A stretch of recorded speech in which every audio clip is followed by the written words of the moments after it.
Hi mga kaibigan, alam niyo po mga kaibigan, napakaganda ng ginagawa ng ating mga member ng ibang congressman na kung saan itong pinag-uusapan about sa NGCP para makita natin ang review nila at kung saan nagkakaroon po ng legislative franchise ngayong December 23. Alam niyo napakahalaga po ng usapin ito. Bakit?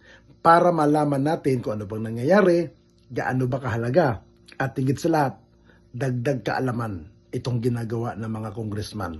At para na rin po sa bayan, again, sa mga gusto pala magkakuha ng mga sasakyan, gusto makakuha ng brand new at sa murang halaga at hindi mo kailangan dumaan pa sa bangko, panoodin niyo po ito. Kung pick-up trucks naman ang pag-uusapan guys, yung mga panglaban dyan sa mga malulubakang kalsada, pang hiking, pang travel, perfect na perfect po dyan ang ating Toyota Hilux. Alam nyo ba guys, nagkakahalaga na lang po siya ng 30,000 pesos ang kanyang monthly amortization. Kung wala ka ng time para mag-visit pa sa mga car dealership guys, pwede po tayo magpa-COD or yung cash on delivery natin. Door to door mismo dadalhin namin sa inyo ang inyong mga napiling unit. And of course, nag-offer po tayo ng 1-day process, same-day release and no need for bank approval. Kaya kung isa ka sa nangahangad na kumuha ng sasakyan, dito ka na sa MCARS PH dahil ito guys yung #1 most trusted car dealership in the Philippines. And also, meron pa kayong discount and freebies na matatanggap mula kay MCARS PH. Katulad na lang nito, ang ating brand new po ng ating Guwapo Car Care Solution, MCARS PH merch at ang ating umbrella. Kaya kung kayo ay isa sa naghahanap na ng perfect na pang family, pang friends, pang outing, or kung ano pa man yan, dito na kayo sa MCARS PH. Once again, this is Aya, host of MCARS PH. See you mga ka-MCARS!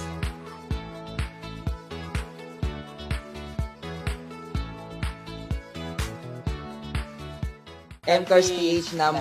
MCARS PH number 1. MCARS PH #1. MCARS PH #1.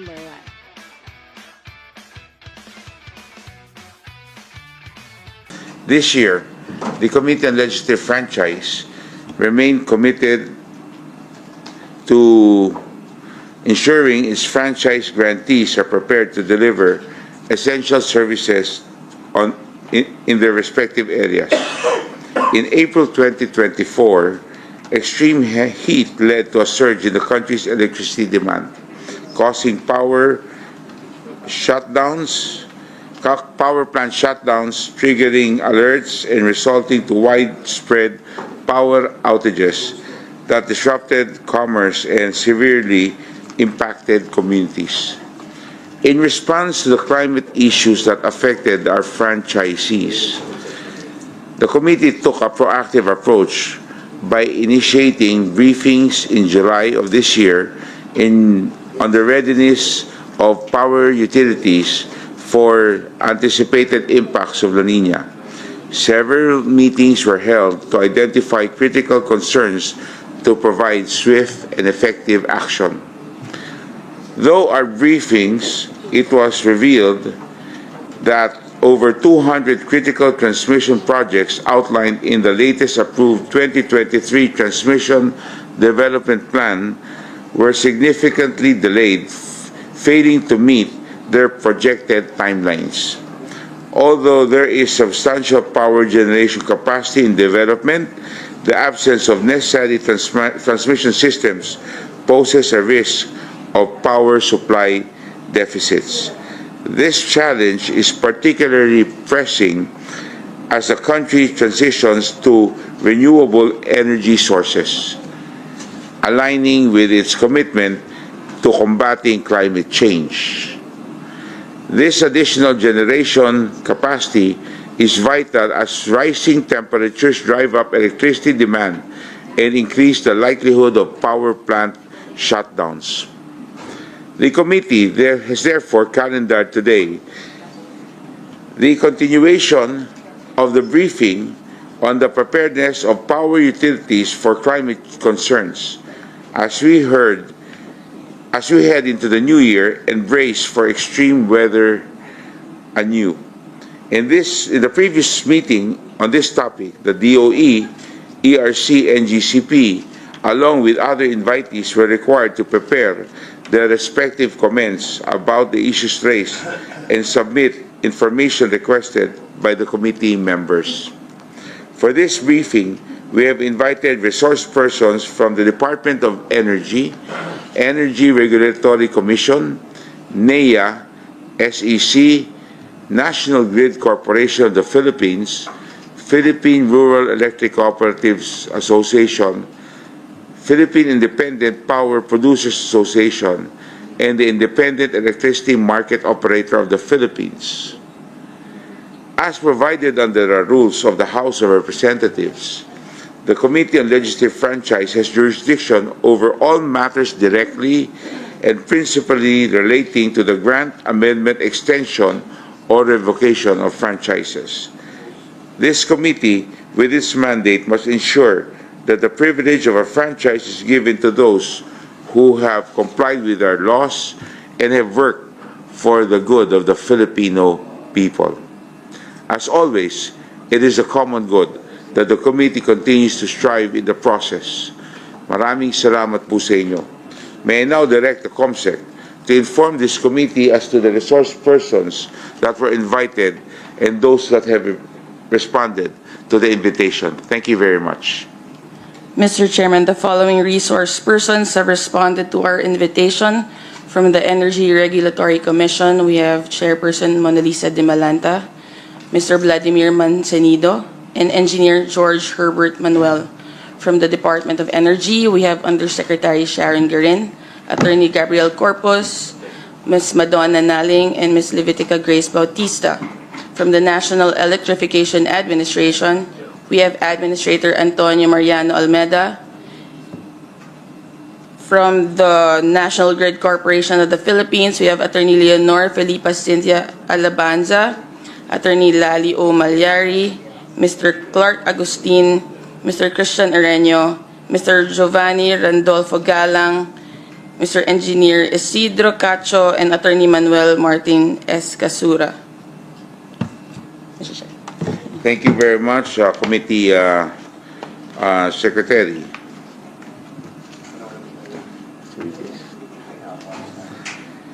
Our last briefing regarding the topic was held on September 4, 2024, where the following points were raised.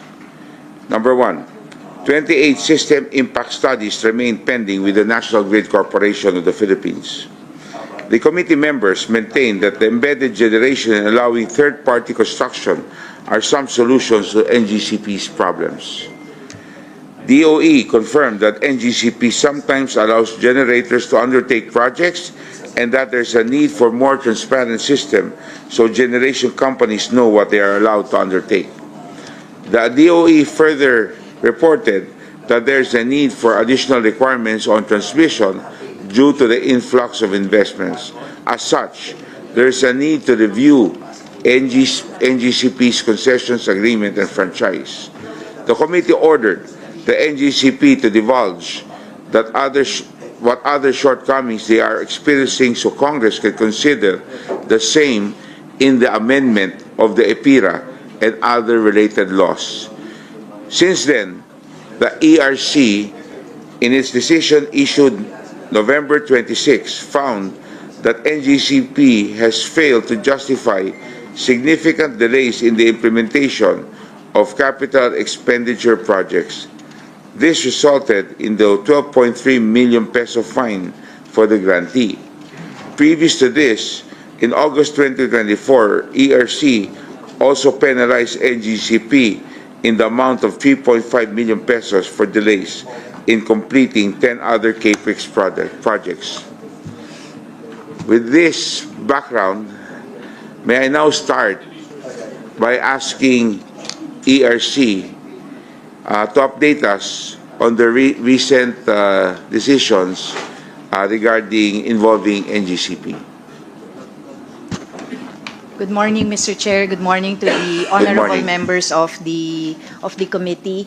I am pleased to update the committee that we have We're at the tail end of the reset for the fourth RP. We have completed all the evaluation.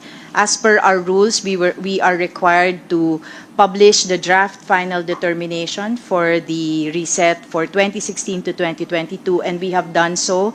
And there were comments that were submitted by the stakeholders, including NGCP.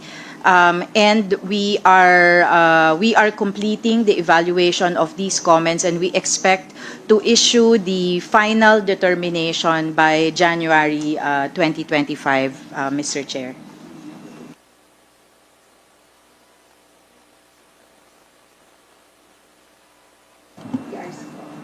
ERC, you still have the floor.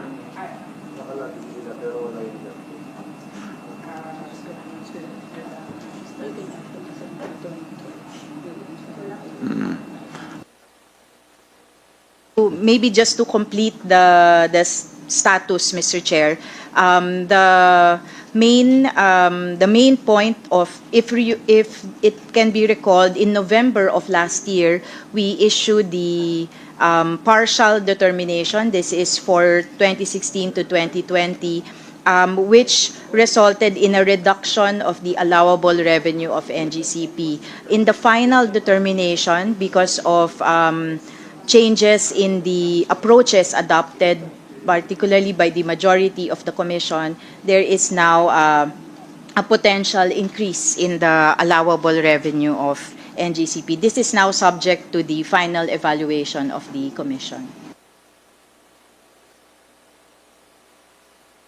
Million sa NGCP, kaka-fine nyo na ng 3 million as stated. May I know? Yes, Mr. Chair. That is in relation to the delayed projects of NGCP. We investigated 37 delayed projects. We, as required by due process, we required NGCP to submit their explanation. Out of the 37 projects, we found that there were unjustified delays for 34 projects. Because of the number of projects, this was not taken up in just one commission meeting. We had to take it up in 2 commission meetings, and so there were 2 decisions, but they were part of one lot of investigations of the commission. So it was a fine of total 15.8 million pesos for 34 projects with unjustified delays.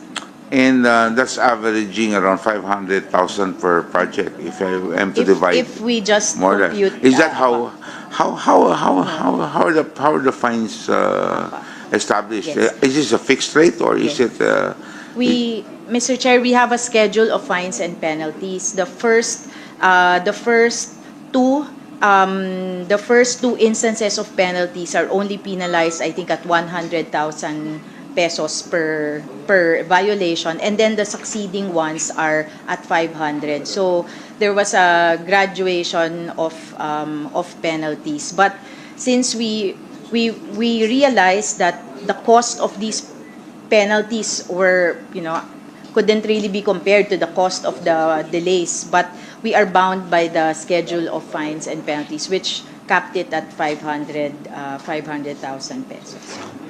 Chair Di Malanta, may 3 million, merong 12 million. Tanong, bayad na ba ho? Yes, Mr. Chair, Nabayaran nagbayad na. naman po sila, pero meron pong parang paid under protest because they said they will still explore the legal remedies available to them to address the findings that we made. Thank you very much. Yusek Sharon Garin, you were raising your hand. Yeah.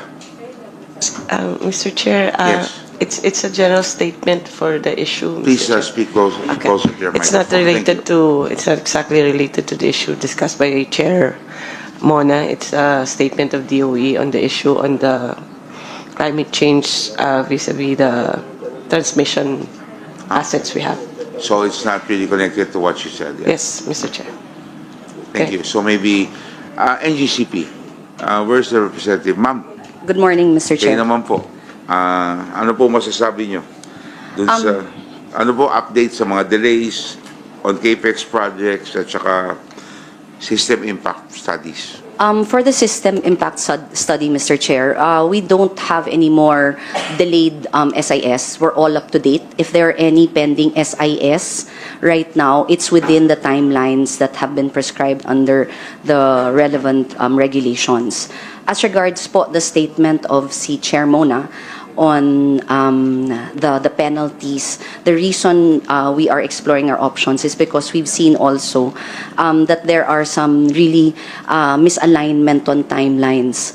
There are several po that are projects that are subject of the ERC's latest penalty order, but I'll just draw an example po. Yung malaking proyekto sa Visayas po, we filed that with the ERC in March 2015. It was approved in July 2019, and we completed it in March 2024. So that was completed, if you count from the time that they approved it, a little over 4 years. However, of course, because this was a very important project, we did begin construction of this project before the approval date.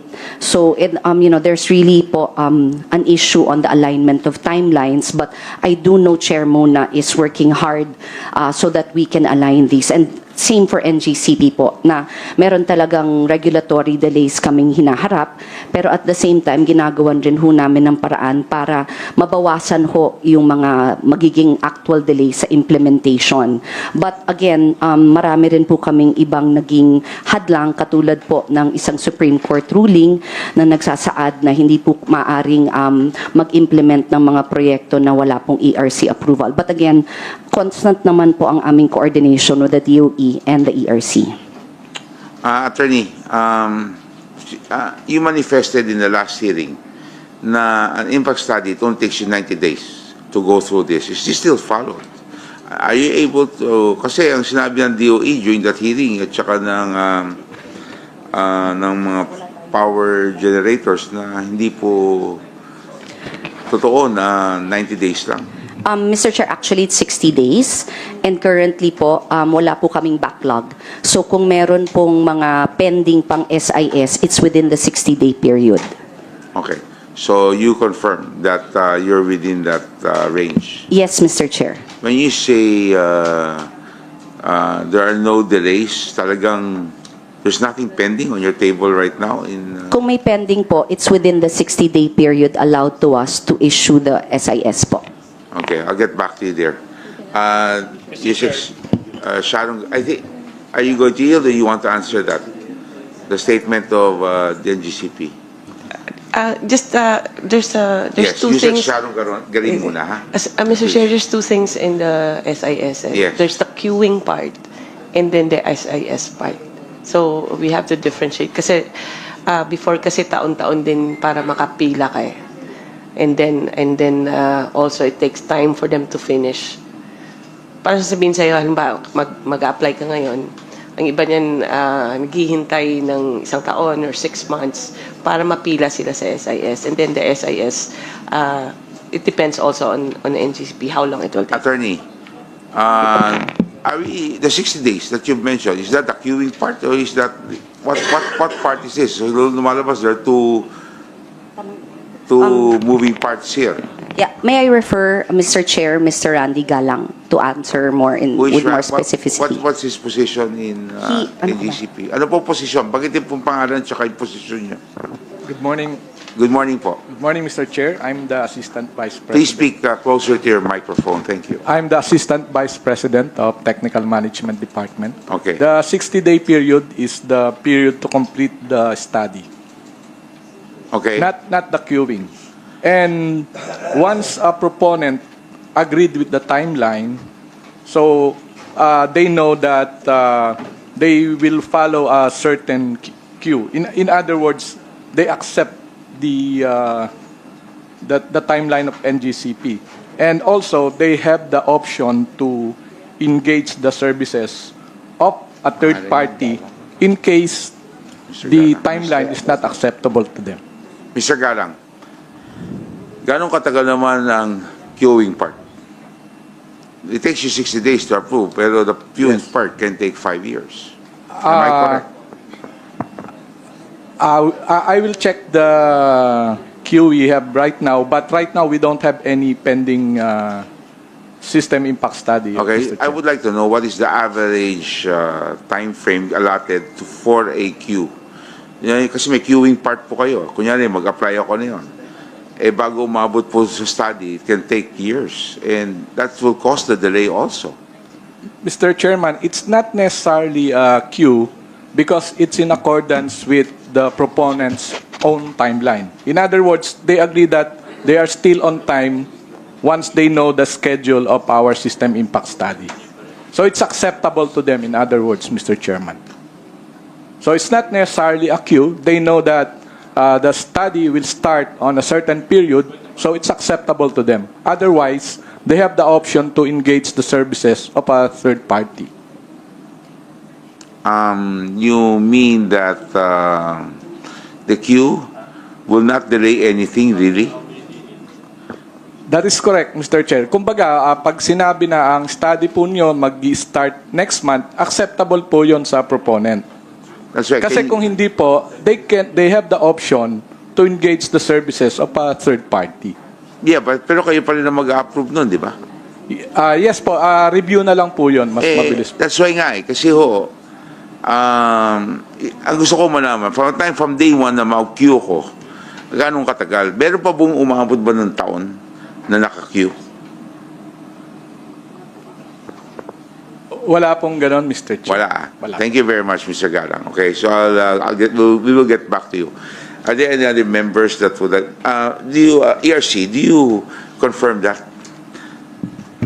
Mr. Chair, actually last year, early this year, we received complaints from developers that have been in queue for more than a year, actually. That's why we ordered NGCP to make their queuing system transparent, post it in their website, and they have done so. So maybe currently or in the existing status, there are no queuing of that delayed magnitude, but in the past there were, Mr. Chair. Okay, so the transparency has made it faster? I think so, Mr. Chair, because everybody, because there were charges before that NGCP would prioritize certain projects. So we said we don't tolerate that. So make your process transparent, and they have done so. Ma'am, so that we're all on the same page, please define developer. They are most of them are RE developers. They are generation companies that intend to build power plants before they can connect. They can start building, but before they can connect their plants, they need the system impact study from NGCP. Okay, thank you very much, ma'am. So, any member that would like to ask a question? Yeah, just very quickly, Mr. Chair. The Honorable J.J. Suarez, our Deputy Speaker. Thank you very much. This is very quick, Mr. Chair. I was going through the concession agreement that NGCP entered into, and since we're talking about projects of NGCP, Mr. Chair, can I request for a list of all the accredited contractors used by NGCP to repair, maintain, improve, expand their transmission assets? Mr. Chair? Yes, please. Yeah, so I just need that list, lahat ng mga NGCP, I'm sorry. accredited contractors nila. NGCP, there's a request by the Deputy Speaker. Yeah, we submitted it already, Mr. Chair. May I confirm with the Committee Secretary?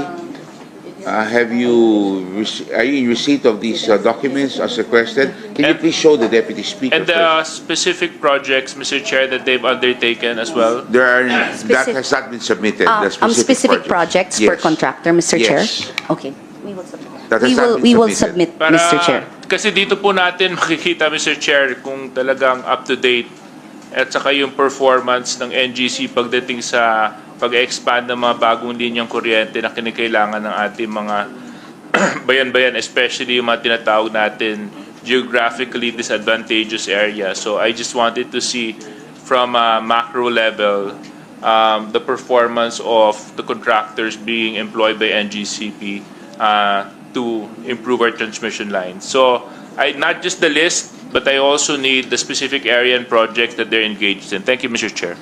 Thank you very much. So we're clear.